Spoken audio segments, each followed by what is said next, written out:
Here to discuss continental and international cannabis policy, we are pleased and honored to have the National Drug Coordinator from the Czech Republic, right? So let's hear it for Jindřich Vobořil. Let's hear it. I did my best.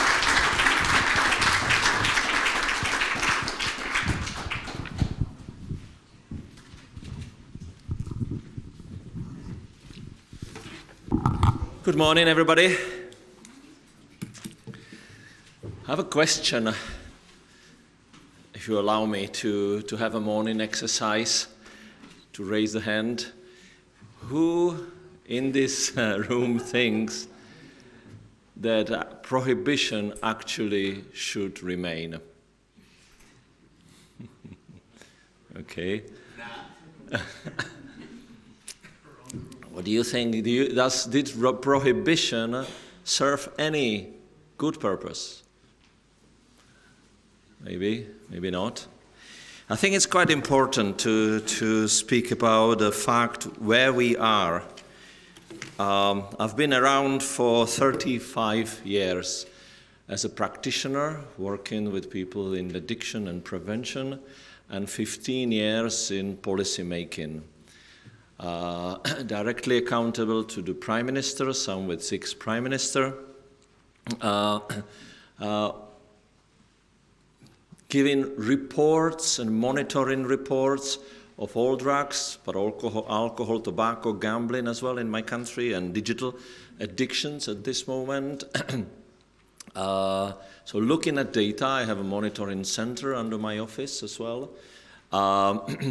So I've been looking at the data over and over and over and over, and it took me several years to understand what is the situation with prohibition, what actually prohibition did to the whole situation. I think it's quite important to analyze what is actually possible and what is not.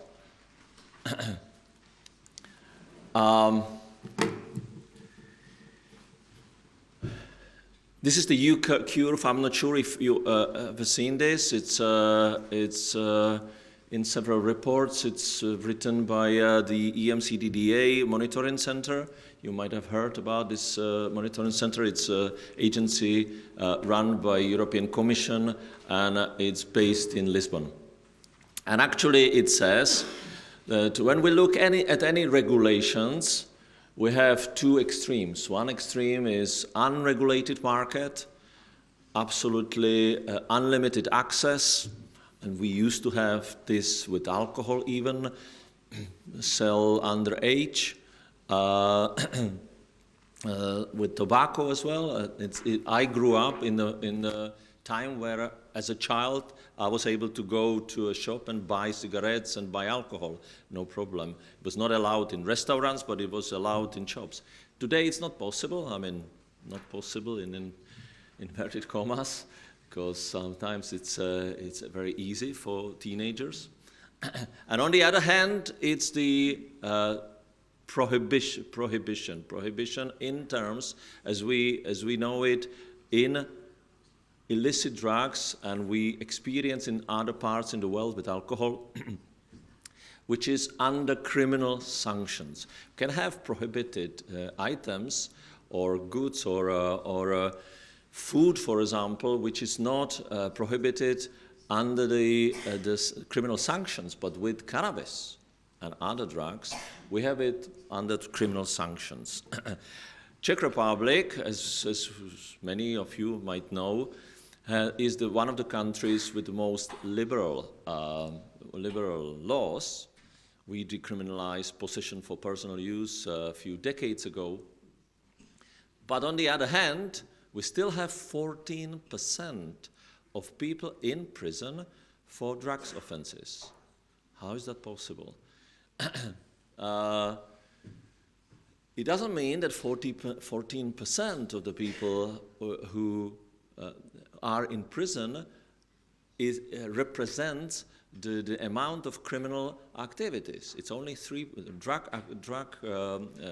drug criminal activities is only 3%, but 14% of the people in prison is because these people serve longer sentences than many other prisoners, longer sentences than sexual assault, child abuse, domestic violence. This is the fact of current state of play still today. More than half of these people are for cannabis. That's across the EU, and it's across the world because it's very simple. When people are caught with 20, 30, 40 plants, it's kilos. If you, for example, in Czech Republic, we produce methamphetamine. People are caught with methamphetamine with few grams. They get 2 years in prison. If you have 20 kilos, you are in higher paragraphs, and you get 5 years.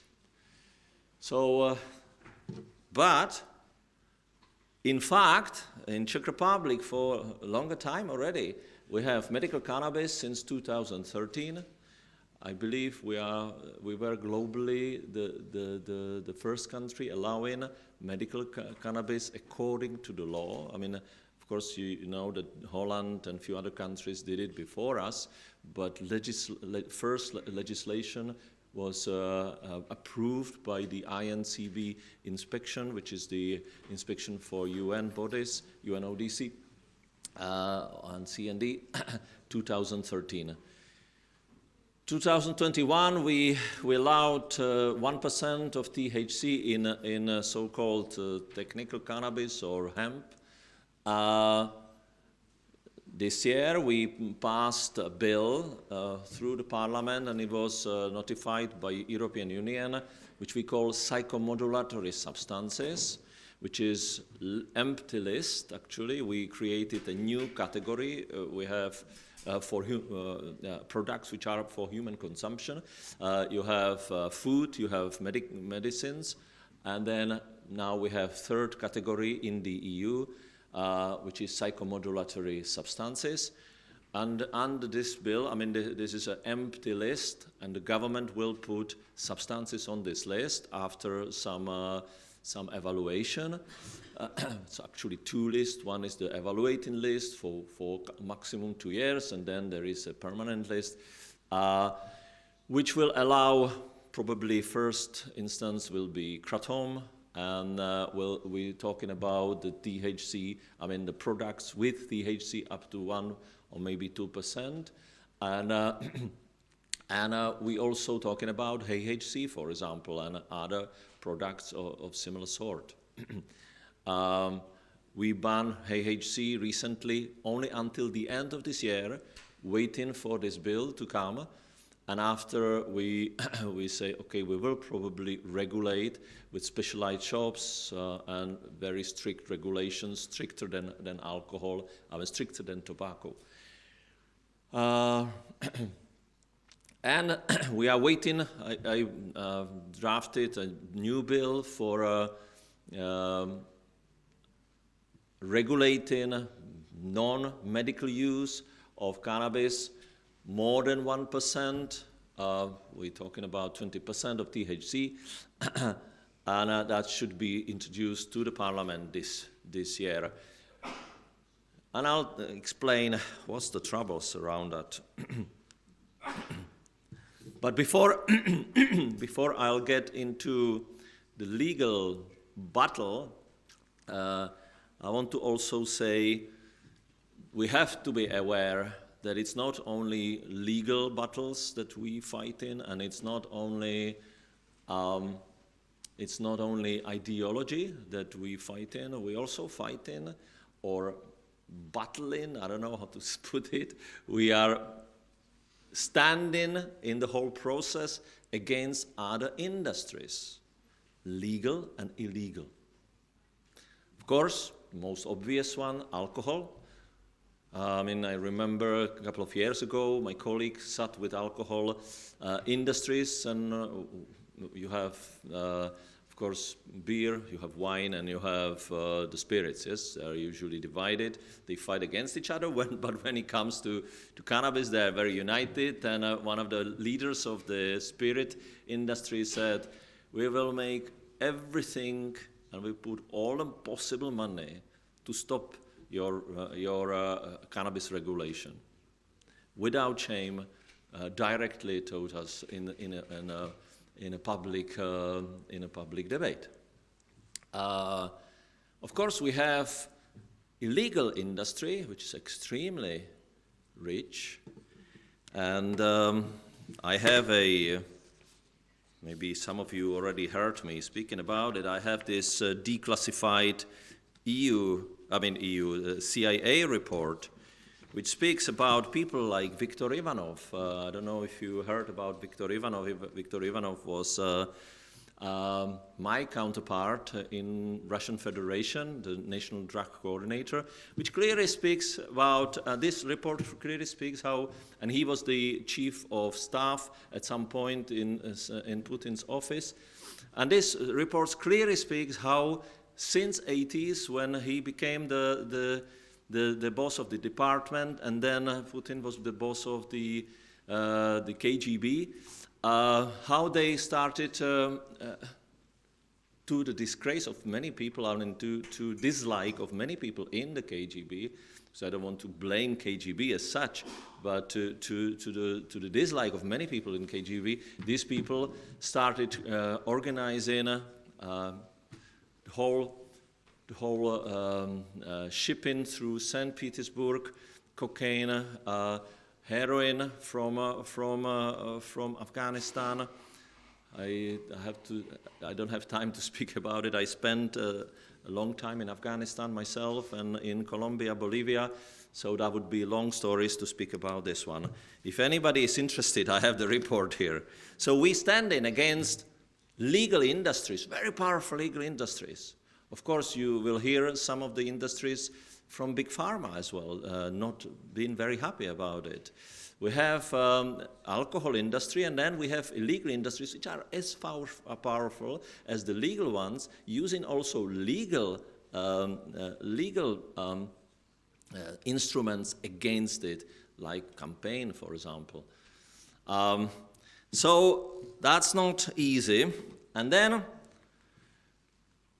of course, we have, sorry, I'll skip this. Then we have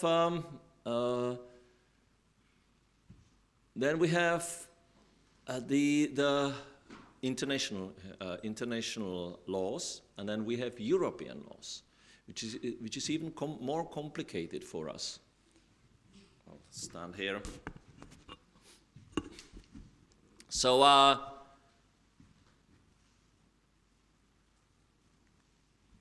won't go to all the.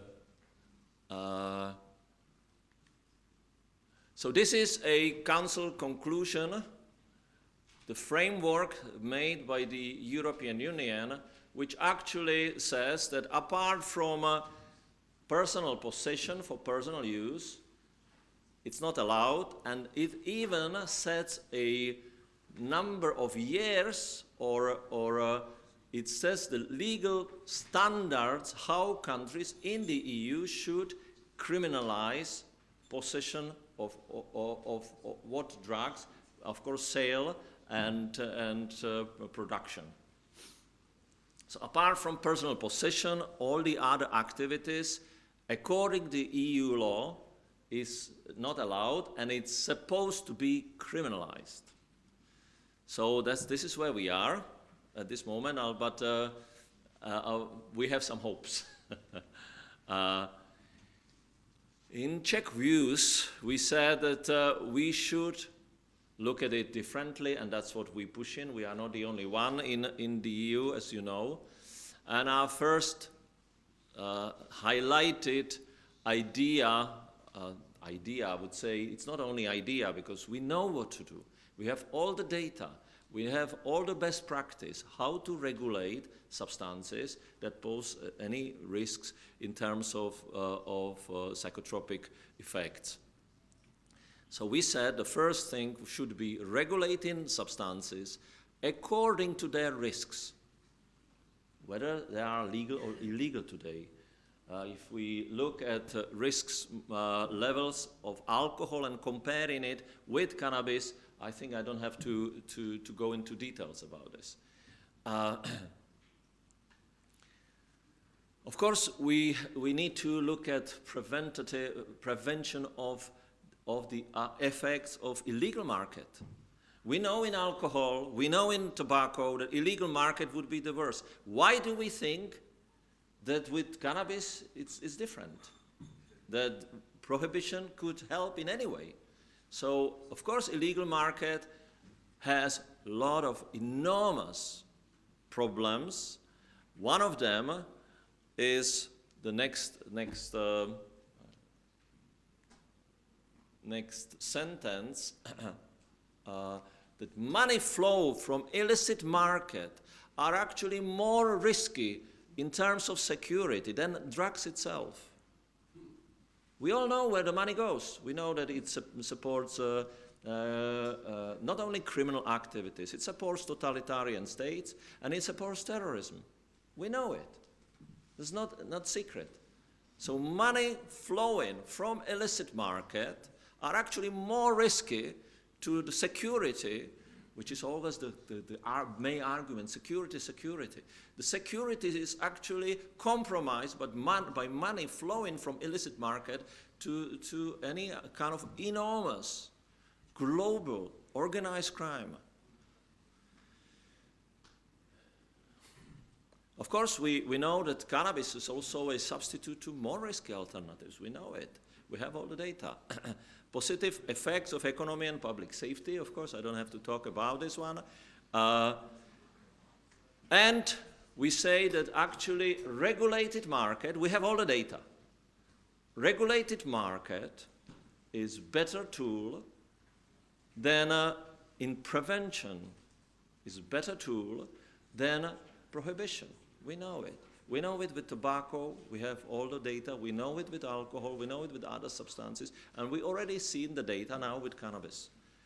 And of course, we should mention the human rights. The commission, the highest commissioner for human rights last year, you might have come across with that, said, released a report and said that the interpretation of 1961 convention pushing the countries to send people to long sentences, life imprisonment and executions in many countries.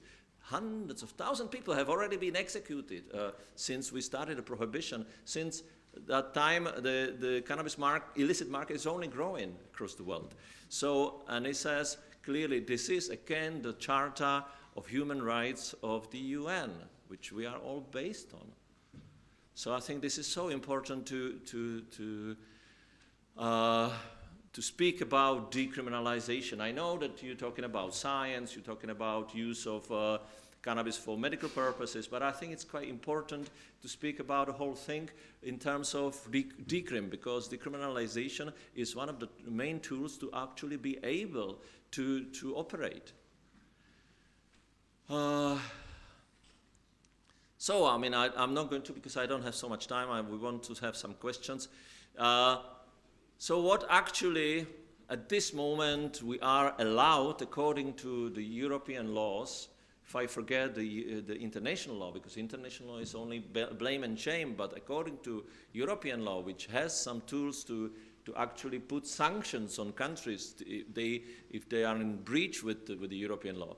So we are allowed to do home growing, we are allowed maybe cannabis clubs, it's on the edge, or any kind of, as we call it, delegation of home growing to other person.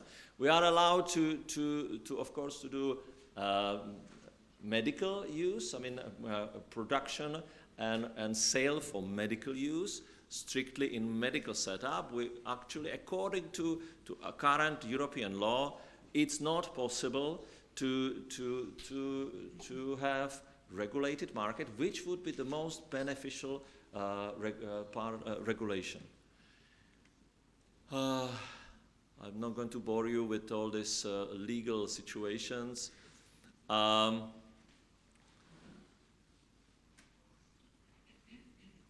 if you want to ask me the questions, I think that's complicated.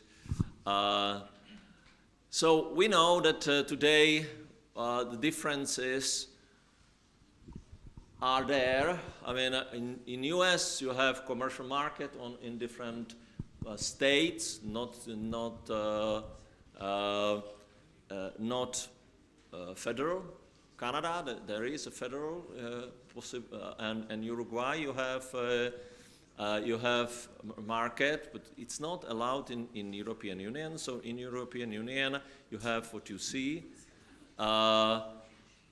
Most currently, Germany and Malta introduced the laws for possibility of accessing cannabis for non-medical use, but again, the same situation that we are facing in Czech Republic, trying to push the law for market, that the European Commission will meet with you informally and say, informally, don't use it formally. I did all these meetings, but we are telling you, if you open the market, you will be in breach of the EU law, and we will have to act. So that same happened to Germany. You might have followed the battle they had. They wanted to open a regulated market. At the end, they have it in some cities as a study. So this is how we have to work in the current state. So I would like to finish with a sentence. I know that here we are not in an activist meeting, and I'm not an activist. I'm a policymaker, and it took me, I will tell you, 7 years to come to this conclusion since 2010 when I started in my office, and I was looking at the data over and over and over and over, remembering some situations such as 1998, the declaration of all heads of state of UN claiming the world will be free of drugs 2008, and we can see that the drugs market quadrupled since 1961. Prohibition is a cruel and failing social experiment. We need to find other options. We need to start something else. We will have a ministerial conference in Berlin in November, so in a couple of months. And one of the outcomes, we hope, will be that we will decide and agree with a number of countries to start the process of changing this Council decision of European Union, so changing the European law in terms of opening the possibility for states or for countries, for member states to regulate according to their level of knowledge of the risks of different substances, and especially with cannabis. This will happen. And I'm sure, we only don't know when and how and who, but this will happen. Thank you. Thank you. We have time for questions. Does anyone have man, your hand shot right up. Okay, here I come. All right. Pardon me if you'll excuse me, beg your pardon. Pardon me, excuse me, beg your pardon. Thank you. Hi. So my question is, what is your opinion? Which country have the best regulation regarding safety, regarding the less of use of heavy drugs, less criminality in this meaning, and what think you also about now the Germany system is, for your opinion, good? It's how it's okay. Yeah. It's a very complex question, of course. Thank you for that. I'll start with cannabis. I think cannabis regulations so far seems to be in from my eyes and from our views, when we look at preventative measures, because my role is prevention of addictions, is Canada, it seems. Because if we look at the data, when in terms of, for example, underage, looking at the cohort of 15 to 19-year-old, it's dropping down. We know this from Holland, for example, for decades that the cannabis coffee shops didn't raise the problem for underage. In terms of all, as media would call it, hard drugs, we don't call it in our field hard drugs and soft drugs. It's complicated to distinguish because it's alcohol, a hard drug. Well, depends on what the society wants, because as I said, I'm looking at addiction problem as one issue. Alcohol, gambling, tobacco, all drugs that we have currently under prohibition. We also look at digital digital addictions. So any strict regulations, we have all the data, any strict regulations, for example, we know regulations with alcohol in North America or Scandinavia, it works.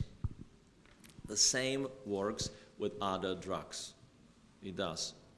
So strict regulations such as specialized shops, such as specialized license for the people who sell those substances, which can be taken away when these people break the rules, for example, sell underage. It's not everywhere, it's in limited places, and there is strong prevention, not advertising allowed, high price, because of excise tax, etc., etc. So these kind of bunch of rules, but it has to be hand to hand with prevention and help. So if this together is put together, then it works.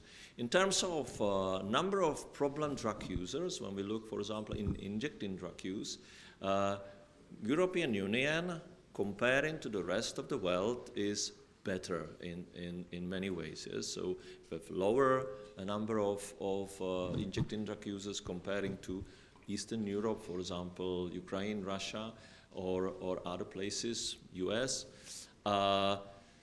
I think it's because we decriminalized at some point, so people were able to access services. We early on introduced so-called harm reduction approach, which doesn't push people only for abstinence, but allow people, for example, substitution programs. And as we know, substitution, whether it's substituted in market or with doctor from medical hands, is one of the best tools, substitution to the drugs which are on the illicit market, substituting with less risky drugs. That actually works.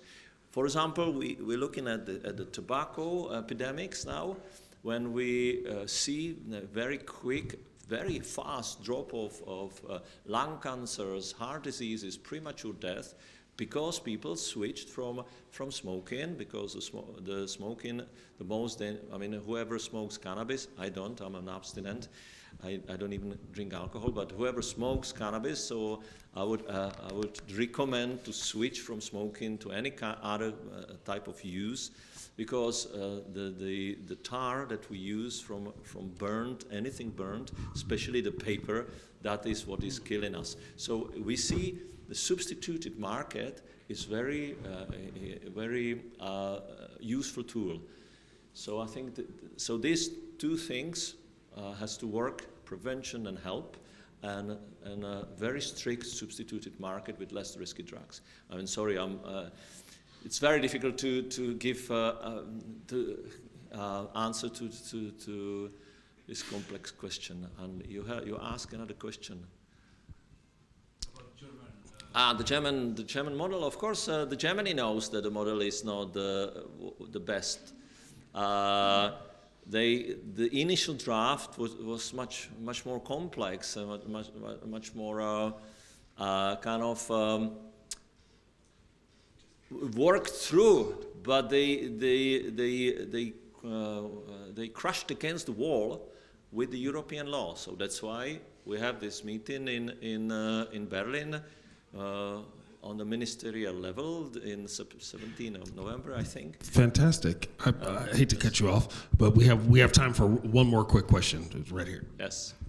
Hi. When will the Psychomodulatory Substances Act will go into force, and can you already apply for licenses? Are you asking about the time when it starts? Yes. So we aiming at 1st January of next year, so a few months from now. The license system is going to be regulated by law.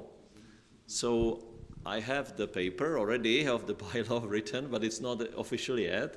But we aiming at starting with the whole process from 1st of January, but we need to first discuss which substances are going to be put first in the list. So it's probably going to be kratom, THC with higher. The products with THC around 1%, above 3%, above 0.3% to 1%, maybe 2. We'll see, and we'll see what's going to happen with substances such as THC. It's a government decision, so it might actually be practically in action. I would say the end of February, maybe March, maybe April as well. Yes, but we are pushing to start as soon as possible. I mean, the law will be there.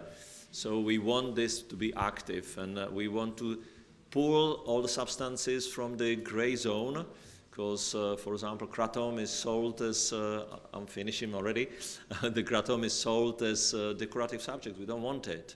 So we want it January, government decision, and February to be psychomodulatory substance, not decorative subject.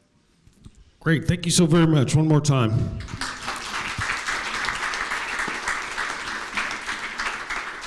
I look forward to hearing the results of the ministerial meeting in November.